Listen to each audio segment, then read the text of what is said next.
but before anything else, uminom muna tayo ng ating superfood. Pag iinom pala na ito kayo mga mamis, kailangan wala laman ng tiyan ninyo at talagang napakaganda talaga nito sa health.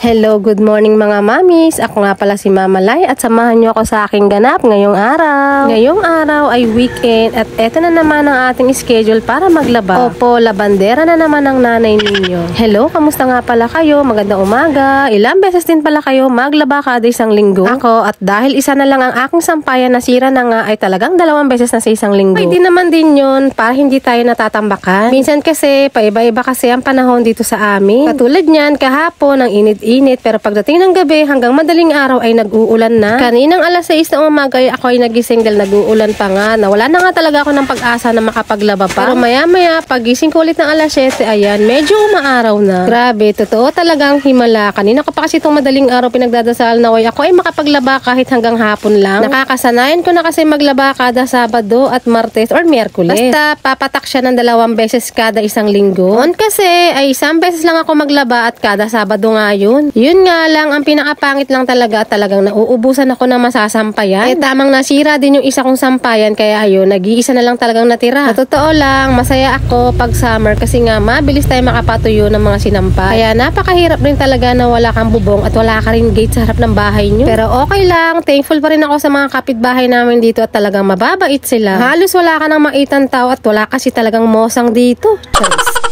Tuwang-tuwa naman ang isang nanay na ito at dahil nga nakatapos na siya dito sa labas.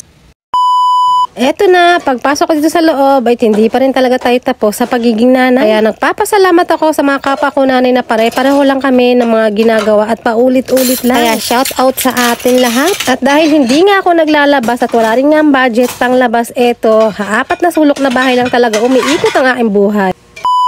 At dahil hindi pa nga kami nag-aalmusal sa 2 magnanay, eto magpa-pancake tayo. Nga palang pancake ng Dali ay 20 pesos lang mga mi. Parehong-pareho lang sa Maya na binibili ko. Sa 20 pesos na halaga na niyan ay marami ka na talagang magagawa at napaka-floppy pa niya. Na-amaze nga talaga ako dito sa pancake na to. Simula na natikman ko siya. Kaya minsan talaga nag-i-stack na lang din ako pag meron budget. Maikwento ko lang sa inyo mga mino. Kayo ba ay palagi rin ba kayo nasa SM or mga mall? O ewan ko ba, simula naging nanay ako at lumipat na ako dito sa Gentry, hindi na talaga ako masyado nagmo-mall. Sa lahat, malayo at napakamahal din ang mga bilihin. Kahit gusto ko rin talaga mag-me time minsan. Talagang tight na tight talaga ang budget namin simulan mga nakaraang taon. Habang lumalaki kasi ang ating estudyante, pamahal na rin ang mga gastusin sa school at pamasahe at baon. Tulad niyan, mag-high school na kami next year at panibagong baon at pamasahe.